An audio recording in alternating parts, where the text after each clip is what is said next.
Bonjour à toutes et tous, bienvenue au webinaire consacré à la maîtrise des consommations d'énergie.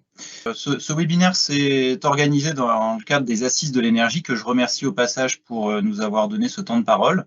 Donc, je suis Frédéric Devielle, je suis le directeur des clients publics chez Engie Entreprises et Collectivités et je serai accompagné de Marc-Antoine Chevin pour ce webinaire, qui est Energy Manager chez Engie. Bonjour à tous. Si on te voit, Marc-Antoine, en tout cas, on te verra. Bonjour à tous. Alors, je vais vous partager mon écran. Hop. Donc, on a souhaité organiser ce webinaire consacré aux maîtrises des consommations parce que nos clients, de plus en plus, s'intéressent à cette maîtrise des consommations d'énergie avec deux objectifs. Un premier objectif qui est de baisser leur budget et un deuxième objectif qui est de limiter leur empreinte carbone. Donc, au cours de ce webinaire, on va reposer un peu le contexte économique et environnemental du moment, faire un petit focus sur les leviers de décarbonation, et après, Marc-Antoine pourra rentrer dans la démarche d'énergie management et on aura un temps de questions-réponses. Vous avez d'ailleurs dans la fenêtre, normalement, un champ pour les questions. N'hésitez pas à poser vos questions tout au long du webinaire et on y répondra à la fin de la séquence. Alors, le contexte économique et environnemental qui a été quand même assez chahuté ces dernières années, notamment sur la partie économique avec cette crise des prix de l'énergie suite au conflit en Ukraine qui a provoqué une flambée des prix de l'énergie dont vous avez sûrement été des victimes collatérales avec des usages dans les services publics qui ont dû être très impactés. Le marché de l'électricité, là je vous ai mis son historique depuis 2 ans avec les achats pour 2025 et 2026. Vous voyez que l'électricité, c'est un marché très volatile par nature, avec des réactions très fortes à tous les événements géopolitiques, climatiques ou des incidences sur des unités de production. Mais quand on a eu ce conflit en Ukraine, là, ça a été un révélateur, un choc des consciences. On s'est rendu compte que les prix pouvaient monter à des niveaux extrêmement élevés et il y a des comportements qui ont changé dans les usages de l'énergie, dans la maîtrise de ces consommations de l'énergie, avec certains comportements qui ont changé durablement, par exemple des changements de température de consigne sur le chauffage. Donc ça, c'est devenu de nouvelles habitudes qui font baisser durablement les consommations, et d'autres qui étaient des baisses subies, comme l'arrêt partiel ou total de certains services publics, comme la fermeture de piscines, de patinoires ou d'autres services publics. Bon, là, avec la baisse des prix de l'énergie observée ces derniers mois, on a retrouvé des consommations comme avant crise, ou quasiment. Donc ça, c'est un premier choc des consciences par la crise des prix. Et on a déjà un certain nombre de clients qui se sont penchés sur cette question de la maîtrise des consommations suite à cette crise. Le deuxième signal, c'est le signal carbone. Depuis les accords de Paris, donc on a cet objectif de limiter le réchauffement climatique à 2 degrés à l'horizon 2100. Et donc, ça nécessite l'implication de chacun. On voit que donc, cet accord nécessite d'être à la neutralité carbone en 2050. Et quand on regarde ce qui se passe sur les 12 derniers mois, quand on regarde là ce que je vous mets à droite en 2024, on est déjà à plus d'1,52 degré par rapport à la période 1850-1900. Donc on sent que c'est quelque chose on est dans l'urgence, il y a vraiment besoin de se mettre très rapidement sur ces sujets de décarbonation. Et du coup, quand on parle décarbonation, on a 3 principaux leviers d'action.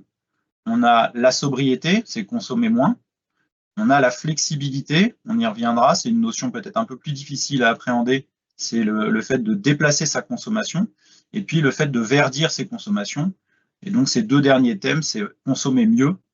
On ne va pas s'appesantir sur les énergies vertes lors de ce webinaire, on va vraiment se focaliser sur comment, en maîtrisant ses consommations, je peux agir sur la sobriété et la flexibilité. La sobriété, c'est le premier levier de décarbonation. Je pense que tous les clients voient bien, toutes les collectivités voient bien comment on peut agir dessus. RTE, dans ces différents scénarios, met en avant que les besoins en électricité vont augmenter de manière conséquente à l'horizon 2050 et que ces besoins en électricité ne pourront pas être couverts avec l'évolution, l'augmentation des moyens de production. On a forcément besoin de réduire notre consommation. Et donc, c'est tout l'objet de cette sobriété. On estime que le potentiel de baisse est de l'ordre de 15 à 20% sur cet horizon de 2050. Le deuxième levier, c'est la flexibilité. Et en fait, ça revient à s'adapter au nouveau mix énergétique, puisque jusqu'à présent, on avait une production d'électricité qui était pour partie nucléaire et sur les moyens de pointe, qui était pilotable et carbonée, puisque c'était des centrales à gaz, des centrales à charbon. Avec l'essor et le développement des énergies renouvelables, on a une production qui est de moins en moins carbonée, mais de moins en moins pilotable, puisque le solaire, l'éolien, c'est quand même beaucoup moins pilotable que d'autres types de moyens de pointe. Et donc, on a ce besoin de flexibilité qui va nécessiter d'adapter notre façon de consommer, soit de manière structurelle, c'est-à-dire je vais essayer de lisser ma consommation sur l'année, soit de manière dynamique, en essayant de différer ma consommation sur des heures où l'électricité est la moins chère. Je vais finalement regarder le marché spot de l'électricité pour capter des signaux prix, puisqu'en fait, le prix, c'est le meilleur indice carbone. Aujourd'hui, en France, quand vous avez une demande très forte, on va solliciter des capacités complémentaires de production qu'on appelle voilà, les moyens de pointe, qui vont être essentiellement des centrales gaz, charbon, qui sont des centrales carbonées, enfin de l'électricité carbonée. Et en fait, plus l'électricité est élevée, le prix plus il est élevé, plus l'électricité est carbonée.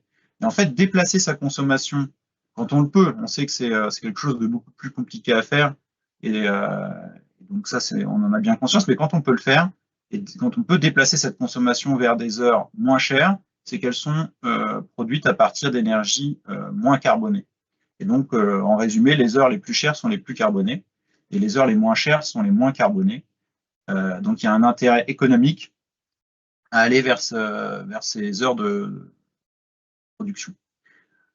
D'ailleurs, pour finir, avant de laisser la parole à Marc-Antoine, on a observé, vous avez peut-être vu dans la presse ces derniers mois, de plus en plus d'heures où les prix de l'électricité étaient négatifs. Et donc ça reflète vraiment ce qui se passe sur le territoire et même en Europe. On a de plus en plus de moyens de production solaire et éolien. Et donc, quand on a, comme en ce moment, un parc nucléaire plutôt en bon état de fonctionnement, avec des capacités hydrauliques très fortes, vu la pluviométrie de ces derniers temps, et qu'en plus, on a du solaire et de l'éolien qui se déclenchent, on se retrouve avec une demande, enfin une offre qui est plus forte que la demande, et donc des prix négatifs, ce qui est un peu contre-intuitif, mais là, il y a un vrai intérêt à pointer ces heures de consommation sur ces heures-là. Donc, tout ça, pour aller profiter de ce potentiel de flexibilité ou identifier le potentiel de sobriété, il est nécessaire de suivre ces consommations. Et donc, je vais laisser la parole à Marc-Antoine qui va pouvoir vous détailler de manière un peu concrète comment on peut s'y prendre, notamment avec les consommations issues des distributeurs. Antoine, je te laisse la parole. Donc, rebonjour à tous. Donc, je me présente, donc Marc-Antoine Chevin. Moi, je suis manager d'une équipe d'Energy Manager. Donc, c'est une équipe qui va accompagner les clients à mieux maîtriser leur consommation. Et l'équipe que je manage est spécialisée dans l'accompagnement sur mesure. Donc, en fonction des besoins du client, on va leur proposer une solution adaptée. Je vais vous partager mon écran.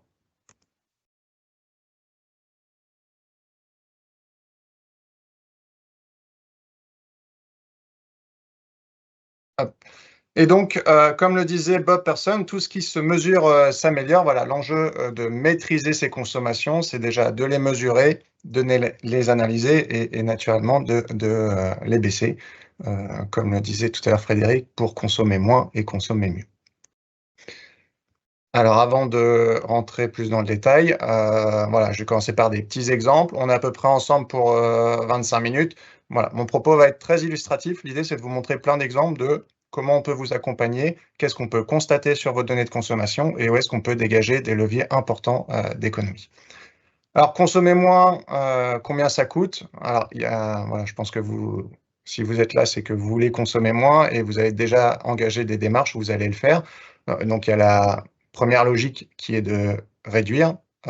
Et pour réduire, vous pouvez isoler vos bâtiments, vous pouvez modifier votre matériel de chauffage, passer sur une chaudière à condensation, passer sur une pompe à chaleur, vous pouvez passer aussi sur l'autoconsommation, mais voilà, c'est difficile d'investir sur l'ensemble de son parc en une année, donc ça prend du temps et ça coûte, et on a un retour sur investissement de plusieurs années.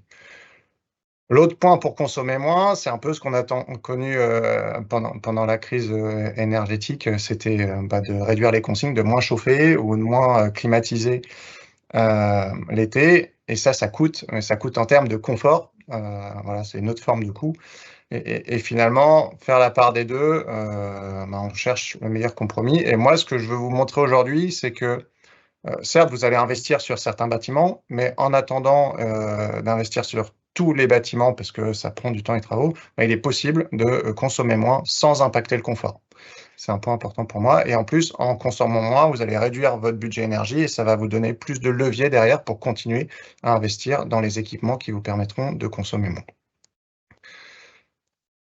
Alors, je commence par un exemple. Voilà un bâtiment qu'on a accompagné.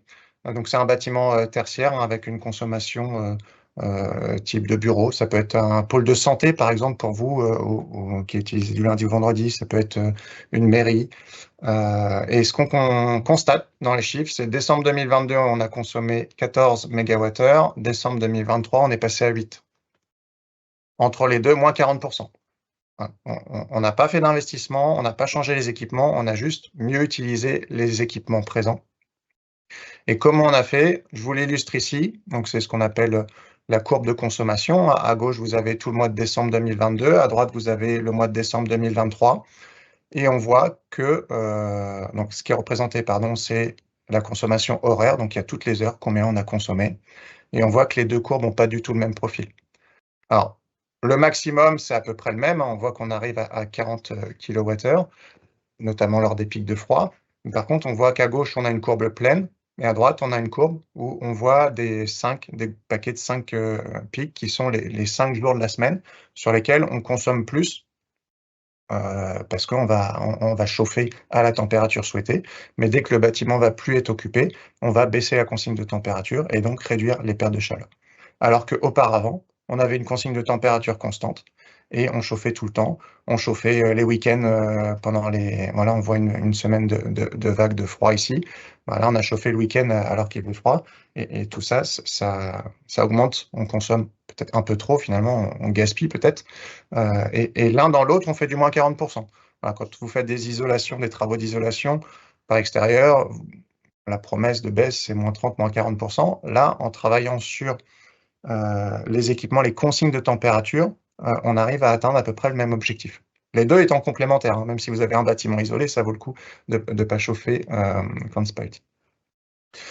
Voilà en intro un exemple et on va détailler tout ça dans le temps qui vient. Donc, pour reposer le cadre, voilà, je vous redonne un peu l'énergie consommée par le secteur tertiaire. Donc ça, c'est une étude à MyFrance 2020. Donc on voit que le chauffage, ça représente 42% de l'énergie consommée, la clim 10%, l'eau chaude sanitaire 11%, et après on a l'électricité spécifique qui fait autour de 27%. Donc si on fait les gros paquets, l'idée c'est d'être efficace quand on cherche à réduire ses consos. Mais on voit que le chauffage ou le refroidissement de l'air ou l'eau, c'est 2/3 des consommations. Et puis en rose, vous avez l'électricité spécifique. C'est quoi l'électricité spécifique? C'est l'éclairage, la ventilation et l'informatique. Et donc là où on va agir, c'est bien sur ces deux leviers-là. Et on va commencer sur tout ce qui concerne la gestion de la température, que ce soit pour l'air environnant ou pour l'eau. Et tout à l'heure, Frédéric parlait de flexibilité. Moi, je vais parler aussi de modulation. Et comme je montrais en exemple, gérer l'inoccupation, c'est un levier énorme de sobriété. Et je pense que vous avez, pour la grande majorité d'entre vous, des écoles ou des collèges dans votre périmètre. Et je vais vous poser la question suivante. Quel est le temps d'occupation sur l'année en pourcentage d'une école primaire ou d'un collège? Donc, on prend les 365 jours. je vous laisse voilà, voir un peu quand est-ce que les écoles sont occupées, quand est-ce que vous passez devant qu'elles ne sont pas occupées. Allez, j'espère que vous avez tous choisi votre réponse. Je vous propose de construire la solution ensemble. Commençons par une année complète, 365 jours, 24 heures chaque jour, 100%. Alors déjà, ce à quoi on pense, c'est les périodes non scolaires, hein, les vacances.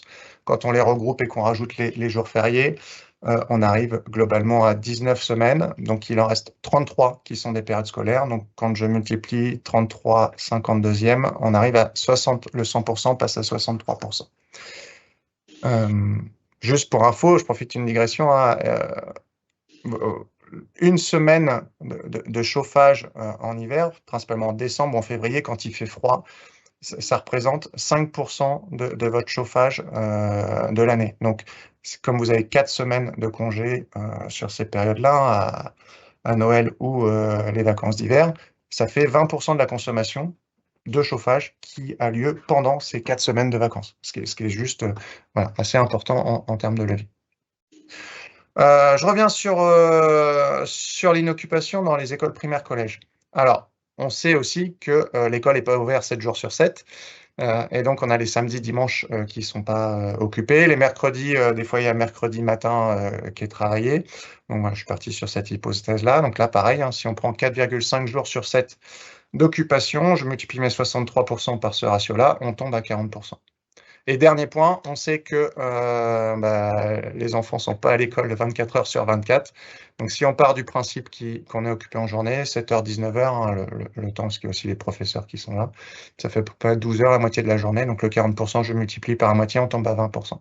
Et donc, la réponse, c'est 20% en temps d'occupation. Ça veut dire quoi? Ça veut dire qu'il reste 80% du temps où le bâtiment, il n'est pas occupé directement. Et le message que je vais vous passer, c'est oui, c'est important de faire des efforts quand il est occupé, de baisser de 1 degré, pousser à mettre des écharpes, mais ça représente que 20% du temps. Et ce qui est important aussi, c'est de regarder les 80 autres % du temps. Les bâtiments de bureaux plus standards, on n'est pas à 20% d'occupation, on est plutôt à 40-50, c'est un peu plus. Mais voilà, je trouve que l'enseignement, c'est un bon exemple pour comprendre pourquoi c'est important de gérer l'inoccupation. Allez, je vais pousser un peu sur la modulation, hein. Je pense qu'on a tous beaucoup de réflexes. Est-ce que vous éteignez l'éclairage quand vous quittez une pièce? Je pense que comme la majorité des Français, vous dites oui, c'est évident, je sors de la pièce, j'éteins. Voilà, on a 72% qui disent toujours, 21% très souvent, donc 90% des Français éteignent. Si je reviens un peu sur le thermique, la gestion d'un moteur, d'un chauffage, je compare après au véhicule. Quand vous avez un véhicule, vous allez faire vos courses, est-ce que vous laissez votre voiture tourner? Non, tout le monde l'éteint. Pourtant, une voiture qui tourne à froid, on sait qu'il faut moins pousser, que ça consomme peut-être un peu plus. Pourtant, tout le monde l'éteint.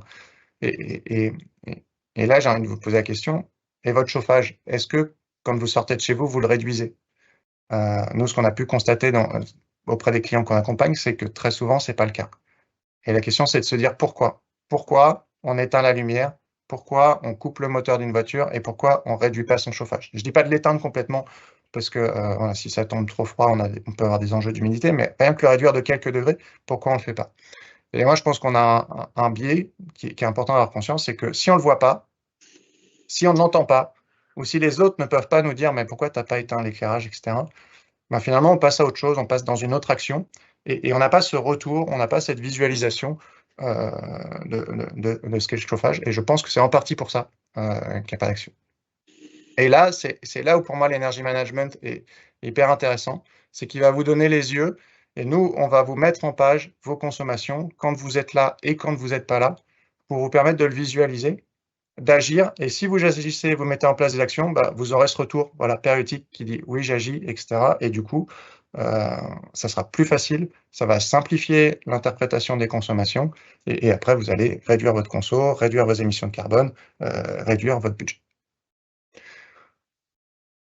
Voilà, et l'enjeu après, bah, là, c'est à vous de décider comment vous voulez y aller, où est-ce que vous voulez, investir, faire d'abord certains bâtiments, faire tous. Voilà, là, c'est un choix que vous voulez faire. Et là, voilà, nous, dans nos solutions qu'on propose, on est là pour vous accompagner. Et le premier point qu'on met, c'est l'Energy Manager.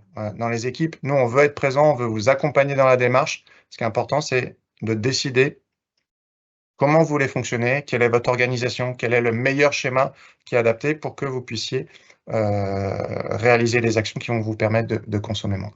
Et pour ça, l'Energy Manager, avec vous, il s'appuie sur des rapports et il s'appuie aussi sur une plateforme digitale. Je vous donne quelques exemples rapidement, enfin quelques illustrations globales de la structure, et puis après, on passera à un exemple type. Voilà, donc nous, on appelle ça une vigie, ça permet de superviser. Et au sein de Vigie, on a Vigie Conseil, le premier ici à gauche, c'est un bilan. Donc là, on va faire une photo d'un site, on va regarder comment il consomme l'hiver, on va regarder comment il consomme l'été. L'Energy Manager va étudier tout ça, va faire ses retours, ses préconisations, va échanger avec vous pour, voilà, pour voir ce qui est efficace. Peut-être il y a certaines actions qui ne le sont pas. Voilà, l'idée, c'est bien d'être en construction et de trouver les leviers d'action.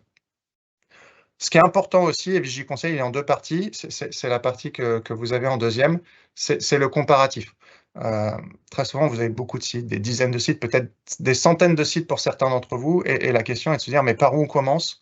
Et là, c'est important de comparer des sites de même typologie, et comme ça, on peut cibler, et l'idée, c'est de construire dans la durée, commencer par les sites les plus efficaces, et puis après, vérifier que ça fonctionne, et passer sur d'autres. Ensuite, on a Vigie Essentiel. Là, c'est une fois que les actions sont mises en place, il y a toujours un risque que ça dérive, donc c'est le suivre tous les mois ou tous les trimestres, comme vous souhaitez. Et si tous les vœux sont verts, pas de sujet, tout le monde est content, hein, c'est comme les likes sur les réseaux sociaux. Et par contre, s'il y a un point d'attention, hop, on met un petit warning rouge et ça permet de creuser et du coup d'être en réaction au moment important. Et ensuite, VigiLive, là, c'est plus spécifique pour certains sites. Si vraiment certains d'entre vous ont peut-être des stations de pompage ou des sites plus spécifiques, on peut rentrer dans le détail d'un site, avoir du détail. Voilà un peu, nous, comment on fonctionne. Vous voyez qu'il y a tout un panel. Toujours l'Energy Manager qui est là pour coordonner, conseiller, répondre aux questions, aider à construire la démarche. Et après, choisir l'une ou l'autre des solutions. Et ça peut évoluer dans le temps aussi, en fonction de ce que vous voulez mettre en place. Et donc, l'enjeu, c'est de mettre en place l'amélioration continue pour maîtriser vos consos dans la durée. On passe par cette boucle d'amélioration qui commence par analyser les données. Ensuite, avec les KPI qu'on a l'habitude d'étudier et qui mettent en valeur les dérives, on détecte. Après, on passe au correctif, une fois qu'une dérive est faite, on passe au correctif et on contrôle dans la durée. Donc, il y a le premier cercle qui est fait quand on initialise la démarche. Ça permet de voir le résultat des actions qui sont faites. Et ensuite, une forme de contrôle avec des alertes pour vérifier que ça reste dans la durée. Allez, à cette présentation globale, un exemple, voilà, pour essayer de vous donner ça un peu concret.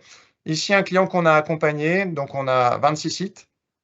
Les 26 sites sont comparés entre eux, et c'est un bâtiment type maison de santé ou mairie, où il n'y a pas d'occupation le samedi et le dimanche. Et donc, le client nous a demandé de regarder, OK, comment je consomme sur ces sites les samedis et les dimanches.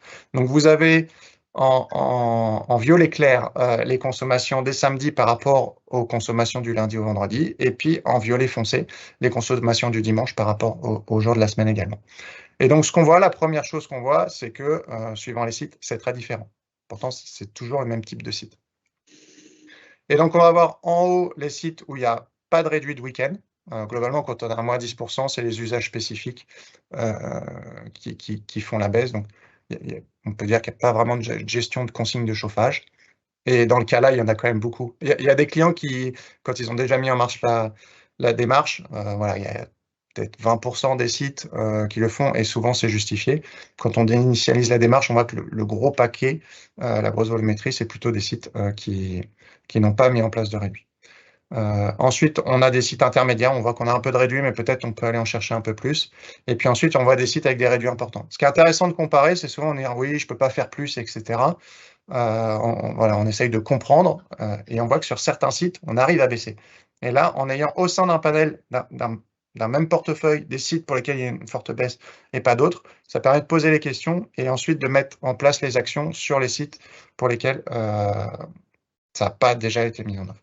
Donc ça, c'est, voilà, on va comparer les sites et voir lesquels on va cibler en priorité. Et sur cette haute analyse de périmètre, on voit autre chose. C'est ici, par exemple, un site atypique où là, je vais fortement baisser les consos le samedi. Par contre, le dimanche, je vais plus consommer. C'est étonnant pour un site où il n'y a personne le samedi et il n'y a personne le dimanche.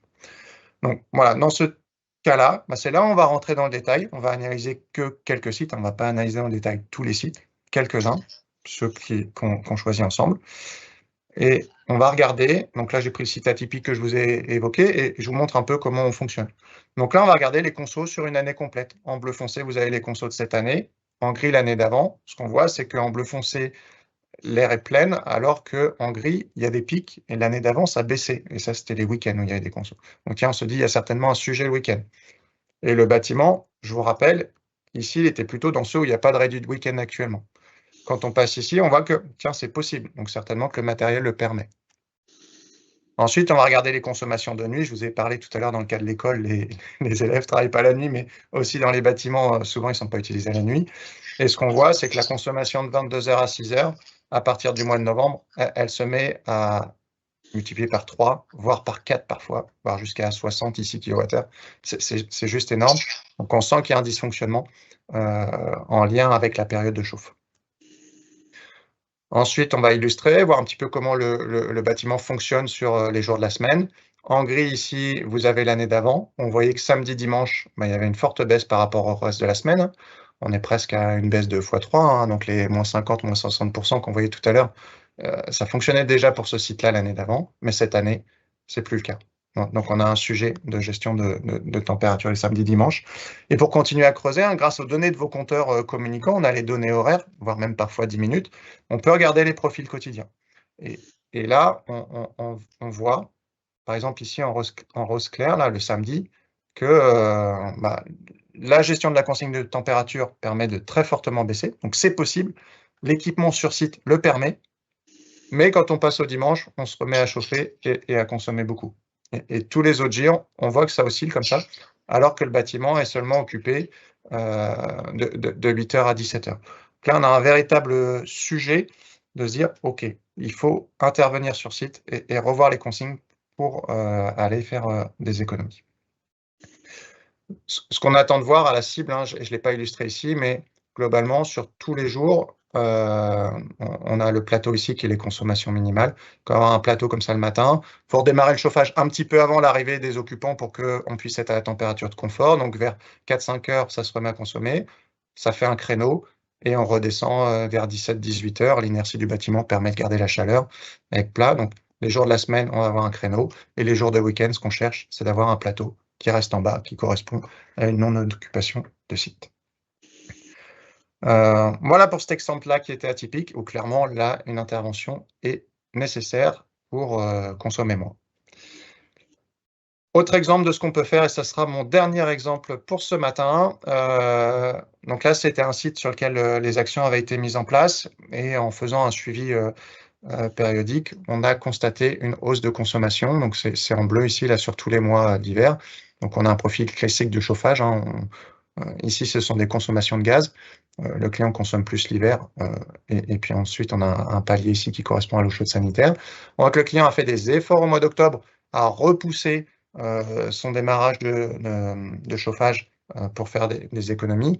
Mais par contre, on voit que tous ces efforts ont été perdus avec plus de conso et pas de réaction. Donc là, ce qu'on va regarder dès qu'on parle chauffage, on va regarder par rapport à la température. Nos données sont corrigées de la température extérieure. Et l'Energy Manager va essayer de trouver la cause de ce dysfonctionnement. Il peut y avoir des causes multiples. Et donc, on va regarder les températures qu'il fait à l'extérieur. Et chaque journée de la période, on regarde combien on a consommé tous les jours par rapport à la température extérieure. Et ce qu'on voit l'année d'avant, c'est qu'on était bien proportionnel sur le chauffage. Plus il fait froid dehors, plus le delta de température est important, plus il faut apporter d'énergie pour tenir la température. Ce qu'on voit, c'est que ce lien de proportionnalité, l'année en cours, on l'a perdu. Et donc là, ce qu'on détecte, c'est très probablement une anomalie de son extérieur et la chaudière n'arrive plus à se calibrer. Au global, ici, le client, bien qu'il ait fait des efforts pour réduire l'intersaison, il y a quand même une hausse de 21% de ses consommations qui se répercute tout de suite sur son impact carbone, qui se répercute tout de suite sur son budget. Donc, c'est important de réagir au plus tôt. Voilà pour moi sur les illustrations un peu de tout ce qu'on peut faire. Et voilà. Après, les solutions, on les co-construit, ça se discute avec l'Energy Manager. On vous aide à cibler. L'idée, c'est pas de suivre tous les sites dans le détail. L'idée, c'est de suivre à la bonne mesure pour pouvoir mettre en place les actions, voir les résultats et, et voilà, progresser chaque année pour moins consommer. En synthèse, sur la partie Energy Management, ce que je voulais vous dire, c'est que, voilà, comme vous l'avez vu, il y a un peu deux types d'énergie management. On a l'énergie management proactif, où là, on va aller identifier les potentiels, prioriser les investissements. Et ça, c'est si vous voulez mettre en place de l'isolation, des solutions photovoltaïques ou changer votre matériel de chauffage. Donc, on peut vous aider à cibler.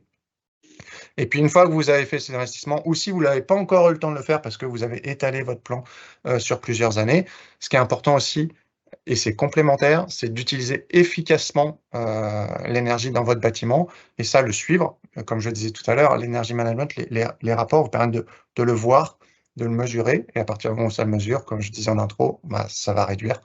Et donc là, vérifier que le fonctionnement du matériel est efficace, on a vu le cas d'un dysfonctionnement de chaudière, ou de vérifier que la consigne de température est bien adaptée à votre usage. Et donc là, j'ai appelé ça l'énergie management réactif, où quand on détecte une dérive, bah, ça va déclencher une maintenance pour rester toujours à la consommation d'énergie optimale pour permettre le confort. Voilà pour moi pour ce matin. Je vous propose de passer aux questions-réponses, ou Frédéric, si tu veux ajouter quelque chose, comme tu souhaites. Non, ça me semblait très clair. On a une première question autour du coût de la prestation de suivi de conso d'Energy Management et comment ça s'articule avec le code des marchés publics en fonction du coût. Est-ce que tu sais nous donner des exemples de combien ça coûte, Marc-Antoine? Oui, en termes de coûts, je peux vous donner deux exemples de clients qu'on accompagne. Un client moyen qui a 80 sites, qui veut suivre ses consommations sur l'ensemble de périmètres élec et gaz. On est sur une solution qui est autour de 6 000 €. Donc ça, c'est un premier exemple. Et un autre exemple, c'est un client un peu plus gros qui, lui, va avoir 300 sites avec des spécificités, qui va nous demander aussi, au sein de ces 300 sites, d'identifier les sites, de faire des études détaillées sur une dizaine de sites, pour que chaque année, voilà, il puisse faire le focus sur 10 sites, ou aussi faire un bilan de ses actions qu'il a mis en place. Par exemple, l'année dernière, il avait fait une isolation par l'extérieur. Il voulait vérifier que ce que lui avait promis l'installateur de l'isolation par extérieur était bien atteint. Et donc, on a pu vérifier qu'on était dans le bon ordre de grandeur. Donc, voilà, une dizaine de sites analysés par un Energy Manager dans l'année. Et là, on est sur une fourchette de 10 000 €. Donc, voilà, par rapport à la commande publique, je pense qu'on est significativement sous le seuil. Et nous, en termes de solutions qu'on propose, on ne pousse pas forcément à démultiplier les études de sites, etc., parce que derrière, il faut le gérer. Et on est plutôt à proposer des solutions qui permettent d'avoir des indicateurs rapides pour prendre des décisions rapides. Et donc, on peut adapter la solution. Si on a quelques sites, on peut aller plus dans le détail, avoir une solution optimisée aussi en termes de budget. Si on a beaucoup de sites, une centaine de sites, on va changer d'outil qui permet de maîtriser le coût tout en conservant l'efficacité de la solution. Voilà un peu ce que je peux dire en termes d'ordre de grandeur de prix. Ouais, je pense que ça donne les ordres de grandeur. Il y a une autre question sur est-ce que, en gros, il y a besoin d'installer des outils de mesure sur site pour aller faire ces analyses, ou est-ce qu'on peut déjà faire des choses avec les données du distributeur? Avec ce qu'on a. Oui, c'est souvent une question qu'on a plutôt voilà, de ceux qui ont connu, qui ont démarré par l'énergie management. C'était plutôt les industriels qui ont des process spécifiques, qui sont experts dans le sujet. Donc, c'est vrai que sur le type industrie, chaque métier est spécifique. Donc, eux vont certainement faire des sous-comptables. Quand on parle de la gestion des bâtiments, je vous ai parlé tout à l'heure du tertiaire, on doit suivre le chauffage, électricité spécifique pour couvrir 90% des usages. Tout est dans le compteur. Grâce au développement des compteurs communicants, Sur les données électriques, on a des points toutes les 30 minutes ou toutes les 10 minutes, voire c'est sur les sites les plus importants. Sur les données de consommation de gaz, on a des données quotidiennes. Voilà, les graphiques que vous avez vus là, c'est à partir des données de vos distributeurs. Donc, on peut déjà faire énormément de choses sans avoir à installer des matériels, sans avoir à avoir des déplacements sur site, sans avoir des problématiques de maintenance de ces matériels sur place. Je dirais le distributeur, soit votre LD, soit Enedis, soit VRDF, ils font déjà tout ça. Et nous, on va juste récupérer les données pour les mettre en page, pour voir s'il y a des anomalies ou pas. Donc, aucun matériel à installer dans le cadre de notre solution. Et après, en termes de software, voilà, sur les PC, les rapports, c'est du rapport classique PDF qui sont envoyés par mail, donc voilà, c'est relativement simple à prendre en main. Et on a vraiment pensé la solution comme ça pour qu'elle soit simple à prendre en main. Et après, sur le portail, voilà, sur les quelques personnes qui veulent aller sur le portail, là, tout est sur le portail en mode web. Donc, c'est de la navigation tout à fait classique. Il n'y a rien à installer sur vos PC. Voilà. C'est une solution light qui permet d'être efficace à moindre coût. Merci Marc-Antoine. Je vois pas d'autres. Enfin, je pense qu'avec ces deux réponses-là, on a répondu à la plupart des questions qui avaient été posées. Ce que je vous propose, donc, c'est voilà, si certains d'entre vous sont intéressés pour creuser un peu ce type de démarche plus spécifiquement sur leur périmètre, en prenant en compte les spécificités de leur périmètre, n'hésitez pas à contacter. Donc, je pense qu'on a des interlocuteurs NJ, entreprises et collectivités un peu partout en France, vous les connaissez. De toute façon, on va vous envoyer le support qu'on vous a présenté, le replay, que vous puissiez voilà, reprendre les messages, regarder certaines choses plus tranquillement. Et puis, n'hésitez pas à revenir vers nous si vous souhaitez aller plus loin dans cette démarche. Mais voilà, avec les prix qui restent quand même à des niveaux significatifs, on a vite fait de rentabiliser une prestation d'énergie management en économisant un peu d'énergie ou en déplaçant au bon endroit ses consommations.